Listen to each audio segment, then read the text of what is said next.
Welcome to another episode of Happy Wolf Art. And today's quite the stormy day outside.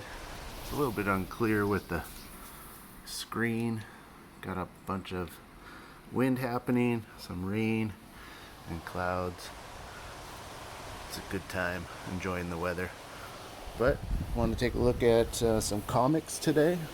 Good way to spend a nice rainy day. Let me close that window so the wind doesn't bother the sound.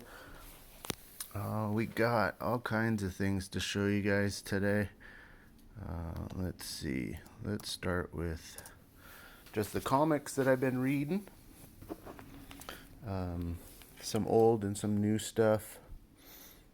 And quite a mix here. So this was a fun series that came out some time ago. I think it was early 2000s, if I remember correctly, from IDW. Super Secret Crisis Wars. If you're enjoyed Cartoon Network and a lot of their characters, there's just so much fun in those series. The Powerpuff Girls, obviously, Samurai Jack, and these are evil versions of those characters. Ben 10, I used to really enjoy Ben 10, especially the earlier series. I haven't watched so much the latter ones, but and then Ed and Eddie.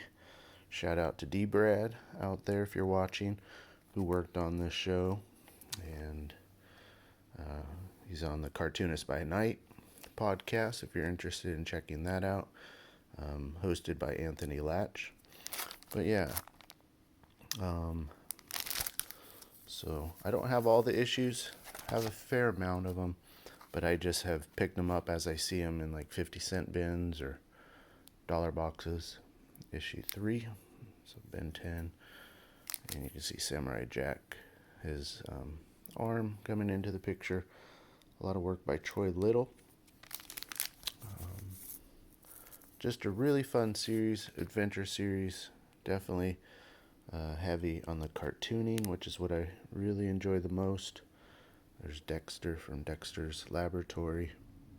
And yeah, just a fun, zany series. There were some one-shots that came out with that. I don't have all of them, but Kids Next Door was in it.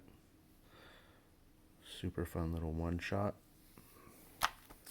And then Billy and Mandy, and I just love the line work in Billy and Mandy, the characters, a lot of the humor is pretty funny too, not totally out there, but really good. So anyways, so Super Secret Crisis Wars, happened to have 2 copies of that one.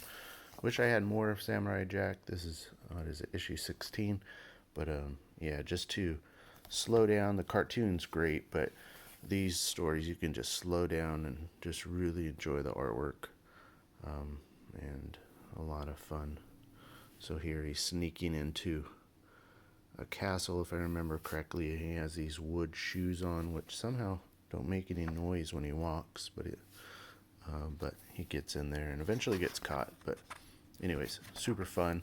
Samurai Jack. And then Pete Samedi's King Cryptid just recently came out with issues 5, 6, 7, 8, and 9. So 1 through 4 were great. I really enjoyed that campaign. I think you can find that on Indiegogo and on Alterna's website. And these stories are all fun. Some of them are in color, some in black and white. Stories are all good, although I do prefer one of the stories more than the others. And I wish they would focus just on that one, but I know they won't because they have more stories to tell. So this is a black and white story. Different artists, as far as I know. Pete, I think he's writing all of these, but I'm not 100% sure. He signed all of these, which is really nice. And this is my favorite part of the series, this kid group. And in this one, they're grown up. So this is like their grown up version. remember the Halloween of '87, and so there's some flashback, and they're solving mysteries and stuff from their youth. So, and then King Cryptid appears in this at multiple points, and I just really enjoy this particular continued storyline. In 1 through 4, I think there is just one episode, I'm not sure if it was 2 or 3, where the kids were in it, and really, really like that. So, King Cryptid, if you're interested in that, you can check that out. This is a fun one too. And obviously, with all these things, these Kickstarters, Indiegogo campaigns, you get cards and bookmarks and stuff, so a lot of fun little extras. And so that's what I've been reading for the most part. And set that aside. I have read a little bit, I think I mentioned this in a previous video, but continuing the DuckTales. I think episode or issue 3 is coming out. I grabbed the first 2 in foils. Yeah, and these are fairly expensive. They're $9.99 cover prices, but because I'm working for a comic shop, I can get some really good employee discounts that make these affordable or semi-affordable. And issues 3 on, I'm just going to go to sort of the regular covers, but really enjoyed the first 2 foils. And then 2 other things that I've been reading. This is the first appearance of Ghost Rider 44 from the Incredible Hulk. This is, I think it's Kevin Johnson run. I think that's his first name, Kevin. I'm not sure though. And this is where Ghost Rider 44 appears for the first time. Really fun story. I don't have issue 7, have issue 8. So that was a fun read. And then that set me up for Hell Hunters, which just came out not too long ago. Issue 2 is already out. I haven't read it, but I have it in my pull box at work. And issue 3 is going to be coming, where there's some reveals of the monsters. But the fun thing about this is just sort of a historical approach to some of these Marvel characters. World War II, fighting Americans against National Socialist Germany. And so really fun run if you're interested in that type of thing. And then I have a couple just other books that I've been specking on, just grabbing covers that have some value, reading them when I have time. As most of you know, Spears is sort of a hot artist right now. This one's a little bit strange. The insides, the story is cartoony. Let me try and pull this out with one hand.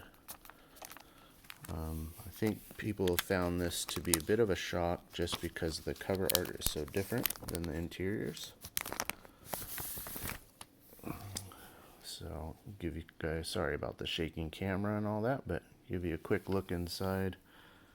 But yeah, you can tell it's a cartoony style book, and people aren't expecting that. But Mark Spears, a lot of people are enjoying his monster covers. So grabbed a couple of those. Did one recently for Deadly Tales of the Gunslinger. Really nice composition. Spears uses these really bright greens oftentimes in his covers. So grabbed those. One of the Rivals Spider-Man books. These tend to be pretty hot right now. I think that they'll be dying off shortly. And then just loved this cover for Ultimate Spider-Man 13 and the foil of it all. So foil covers are always a lot of fun, but yeah, that's what I've been reading.